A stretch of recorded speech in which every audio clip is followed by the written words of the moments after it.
A los pocos minutos lo peor. Un 3 tiros que lanzaron desde el público provocó que la media sombra del techo se prendiera fuego. Muchos la definieron como un gigantesco cuadrado prendido fuego que cayó del techo. Rápidamente la banda dejó de tocar. Todo se llenó de fuego y de humo. La oscuridad y el miedo se adueñaron del lugar. La música dejó de sonar y su lugar fue tomado por los desgarradores gritos del público que intentaba escapar. 194 personas murieron esa noche.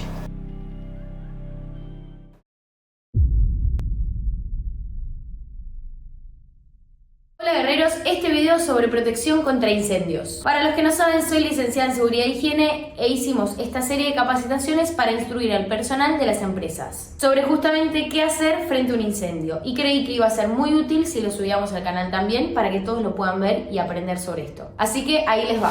Hola, mi nombre es Mariana Sánchez Ferré y el tema de esta charla es protección contra incendios. La idea de esta charla es tener los puntos y conceptos básicos para actuar frente a una emergencia, específicamente incendios. Y que al final del video puedas estar un poco más preparado sobre lo que hay que hacer en un incendio y sobre lo que no hay que hacer para no empeorar la situación. Te invito a que prestes atención porque estos conceptos puede que el día que lo necesites te salven la vida.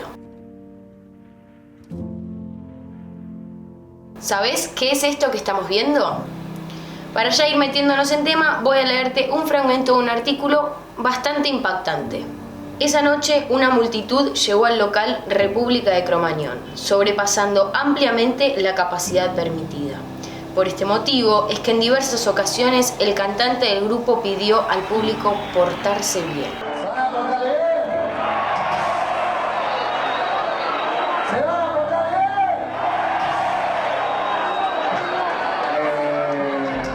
Para inmediatamente, a la cuenta de 3, tocar la última canción antes de que ardiera todo.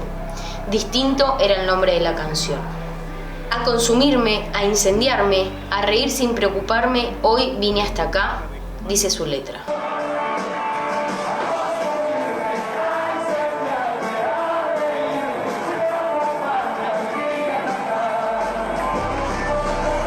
A los pocos minutos lo peor. Un 3 tiros que lanzaron desde el público provocó que la media sombra del techo se prendiera fuego. Muchos la definieron como un gigantesco cuadrado prendido fuego que cayó del techo. Rápidamente la banda dejó de tocar. Todo se llenó de fuego y de humo. La oscuridad y el miedo se adueñaron del lugar. La música dejó de sonar y su lugar fue tomado por los desgarradores gritos del público que intentaba escapar. 194 personas murieron esa noche. Leo esto y comienzo así para que nos pongamos en tema, para entender que las tragedias suceden y que se llevan no solo bienes, ruinas, sino también muertes y heridos. Y entender también que las cosas malas pasan, suceden todo el tiempo y que también nos pueden suceder a nosotros. La tragedia de República de Cromañón sucedió el 30 de diciembre del 2004, dejando 194 muertos y al menos 1.432 heridos. Y el detonante fue una bengala que se utilizaba desde el público para festejar y celebrar el recital. Pero no fue el único punto que estuvo mal. Hubo más de un factor para que sucediera esto. Por ejemplo, las puertas de salida estaban enclavadas, estaban cerradas y la gente no podía salir. Los anchos de salida eran muy angostos, lo que generaba que se concentre demasiada gente y provocaba una estampida. Otra variable que afectó muchísimo fue que el techo era de media sombra y poliuretano, que al arder y al incendiarse empieza a liberar gases tóxicos que nos generan asfixia. Si vemos las fotos, salían todos descalzos por la estampida justamente. Se pisaban unos con otros e iban perdiendo las zapatillas en el camino. Mismo, una vez que se ingresó a República de Cromañón luego de la tragedia, se puede ver un cementerio de zapatillas. Y así es como quedó la zapatilla como un símbolo de lo que sucedió en Cromañón.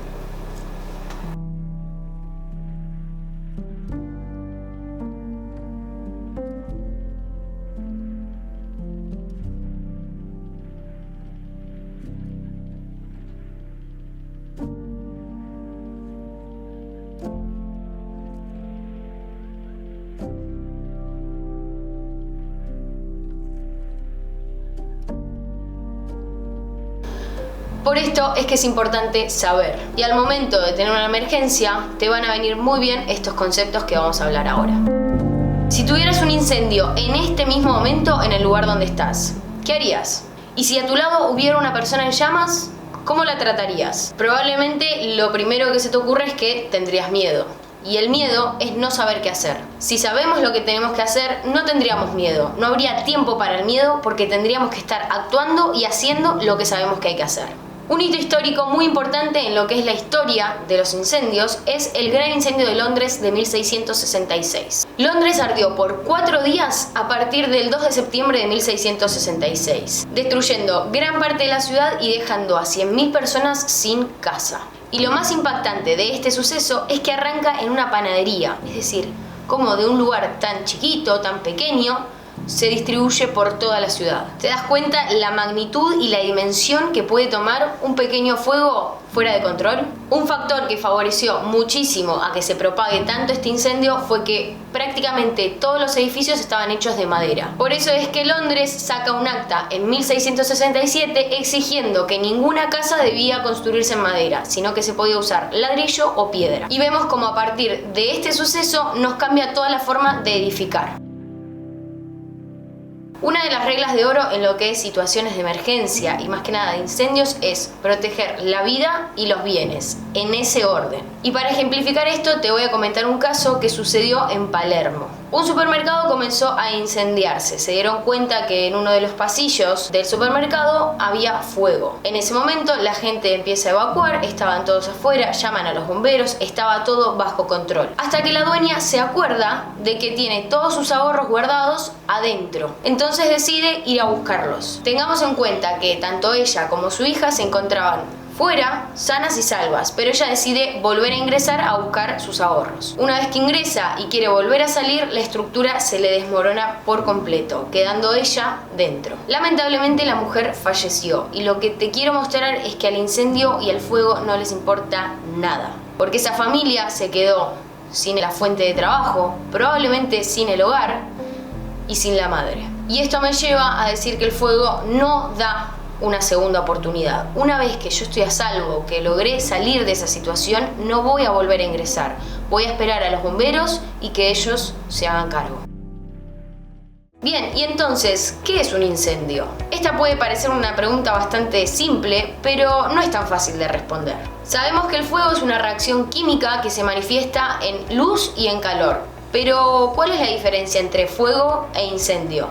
Un incendio es un fuego no controlado y que destruye elementos que no están destinados a arder, propagándose sin control desde su punto de origen. Entonces, ahora te pregunto, ¿alguna vez viviste un incendio? Cuenta la leyenda que todos vamos a vivir un incendio en nuestras vidas. Y si todavía no lo viviste, probablemente en algún momento de tu vida vayas a estar frente a un incendio. Te invito a que pienses si en algún momento estuviste en contacto con algún fuego no controlado. Recordá que esto no significa que se me esté quemando toda la casa o todo el auto, sino que puede ser algún fuego un poco más chico, pero que no esté controlado. Por ejemplo, el caño de escape de un auto, un trapo que se me empezó a prender fuego porque estaba cocinando, o unas cenizas que comenzaron a arder. Para que se produzca el fuego son necesarios 4 factores del tetraedro del fuego. Anteriormente era el triángulo del fuego, pero se detectó la reacción en cadena. Entonces, los primeros principales son un combustible, un comburente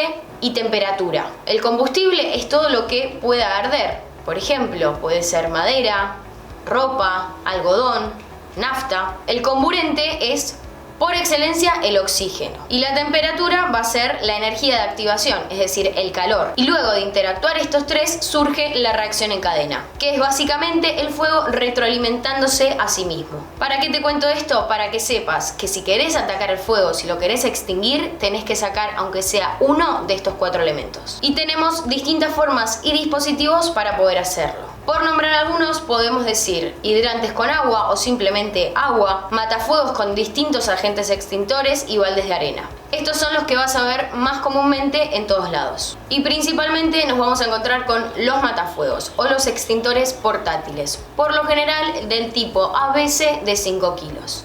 ¿Y qué significa ABC? Bueno, es el tipo de fuego. Vamos a tener A, que son los materiales combustibles, por ejemplo, la ropa, la madera, los plásticos, las cosas, básicamente, que pueden arder. Después tenemos el tipo B, que son los líquidos inflamables, como la nafta o el alcohol. Y después tenemos el C, que significa que ese matafuegos es apto para energía eléctrica. Porque, por ejemplo, ¿qué no podríamos usar para la energía eléctrica?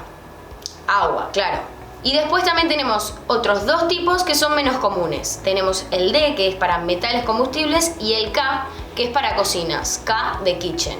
Y lo utilizaríamos en cocinas industriales con grandes cantidades de aceite o de grasas.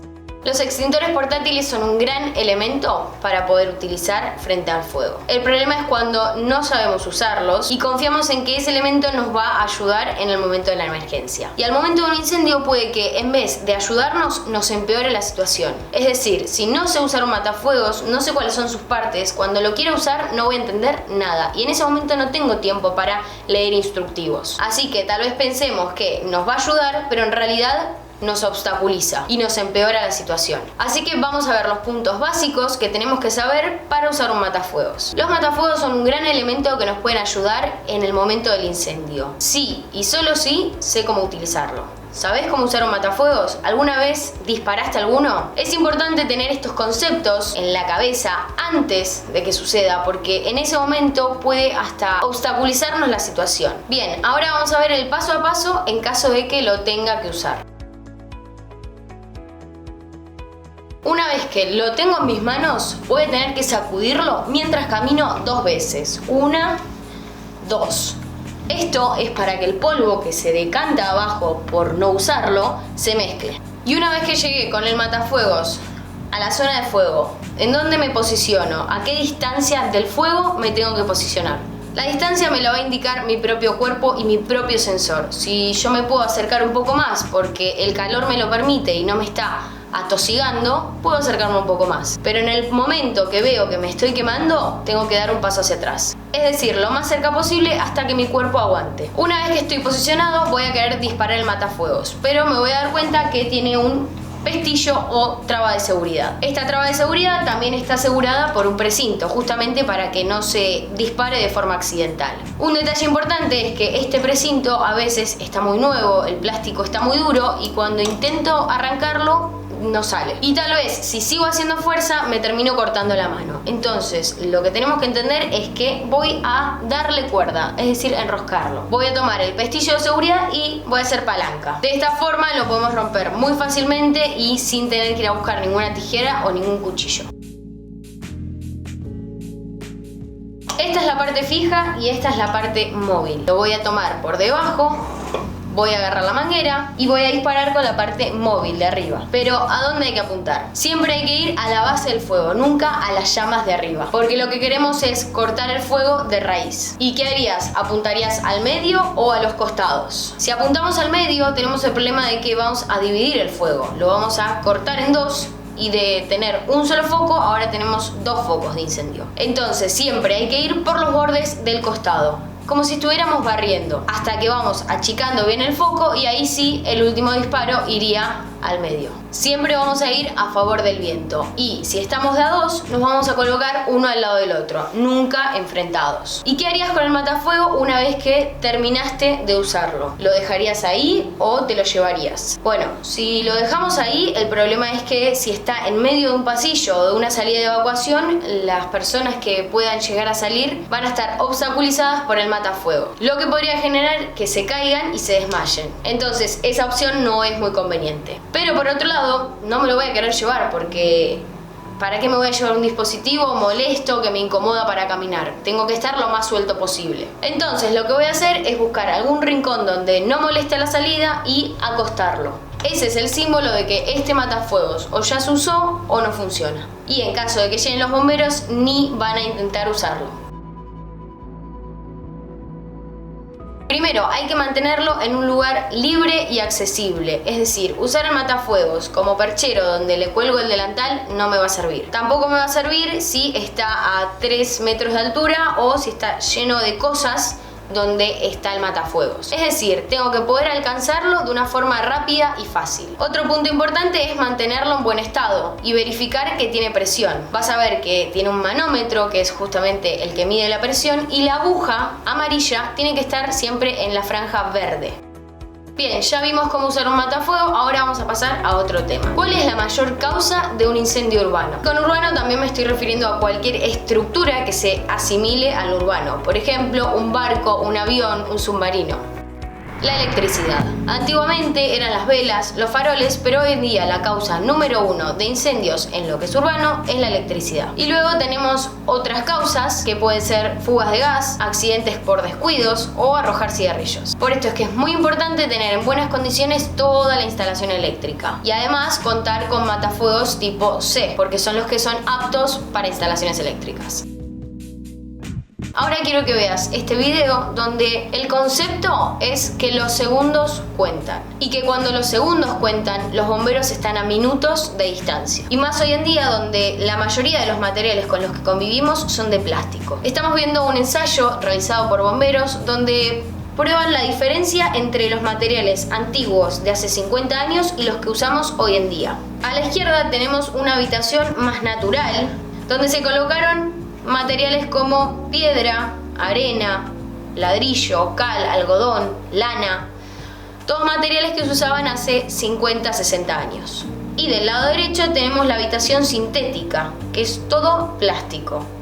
Y es lo que se utiliza hoy en día. Y podemos ver que arde mucho más rápido. Vean el tiempo en que tarda una y otra en prenderse fuego.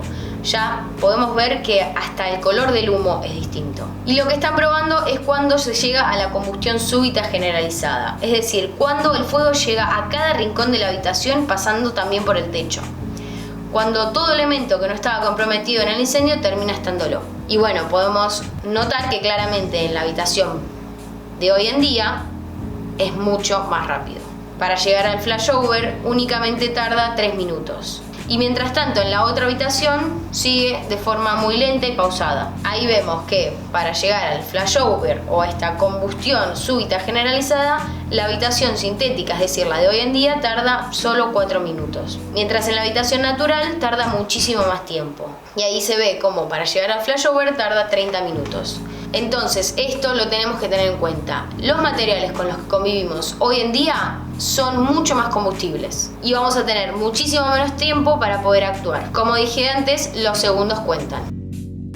Y vuelvo a la primera pregunta, si tuvieras un incendio en este mismo momento, ¿qué harías? Bien, los pasos a seguir en caso de un incendio son, primero, el aviso interno. Es decir, que todas las personas que están dentro de ese edificio, dentro de ese establecimiento, sepan qué es lo que está sucediendo. Luego voy a hacer el corte de energía, tanto eléctrica como de gas. Por eso es necesario saber dónde están los tableros y dónde están las llaves de corte de energía. El punto número 3 es evacuar. Tratar de mantener la calma y mantener la calma de otros, porque el pánico se contagia. Punto número 4 es el aviso externo, principalmente a bomberos. Y luego, en caso de ser necesario, al SAME o a la policía. 5 es la extinción, es decir, cómo atacar el fuego y atacarlo. Y 6 son los primeros auxilios. Dijimos que el punto número 3 es el aviso externo a los servicios de emergencia. ¿Cuál es el número de los bomberos? ¿Te lo sabes de memoria? ¿Y el de la policía o el del SAME? Bien, si lo sabes, buenísimo. Y si no, deberías saberlo de memoria. Los números nacionales en Argentina son el 100 para bomberos, el 100,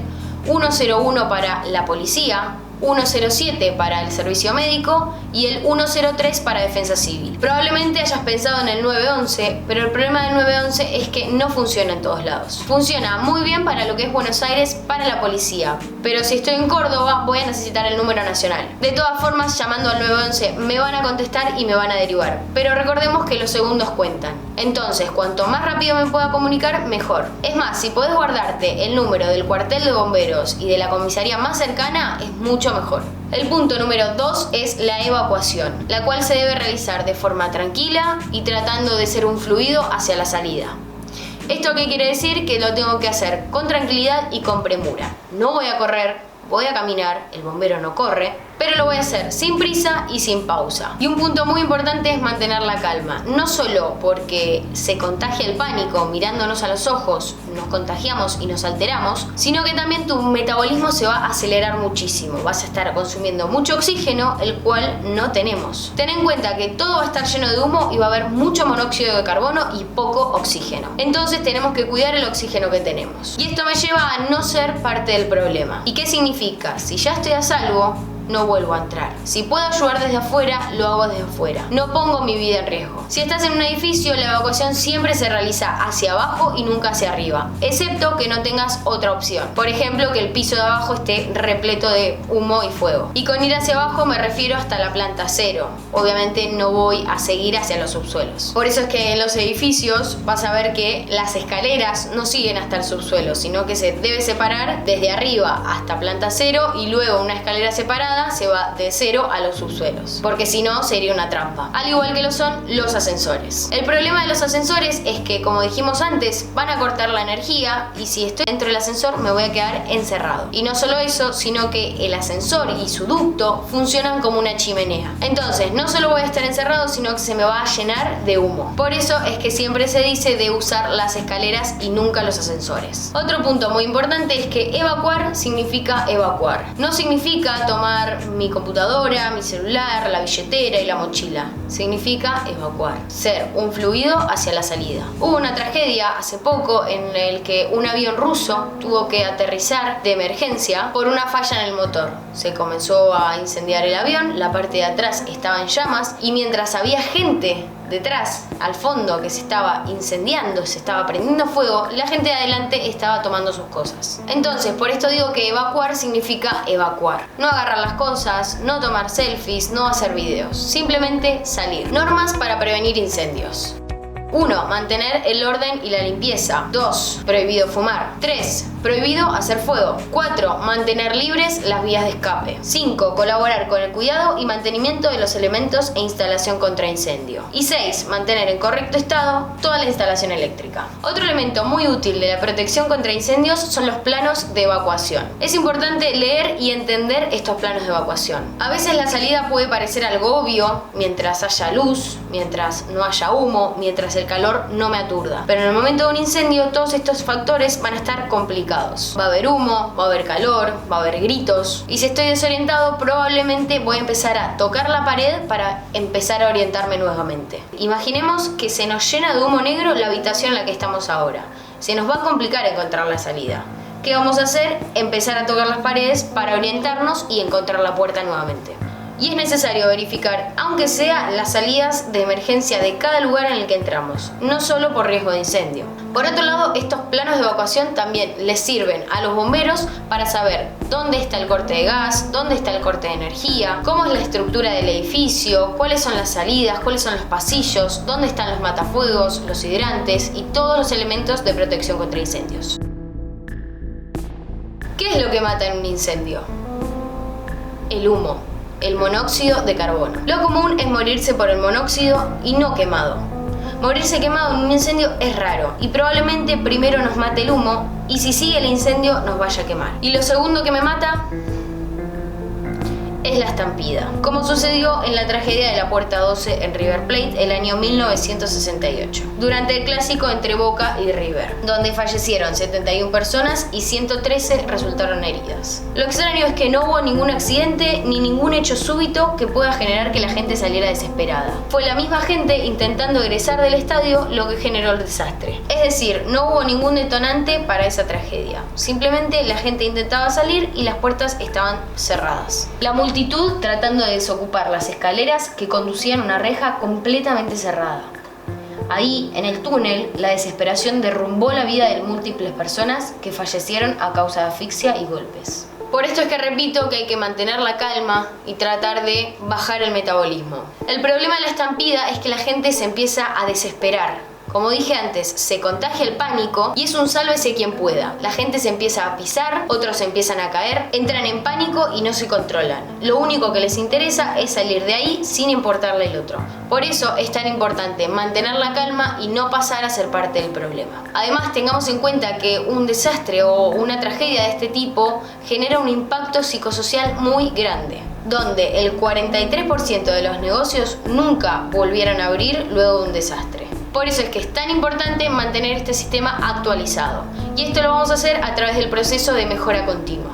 Es decir, todo lo que acabamos de ver nos sirve siempre y cuando se mantenga en el tiempo. Por escuchar esta charla hoy y verificar mañana que el matafuegos está en buen estado, no significa que de acá a 3 años esto me vaya a servir.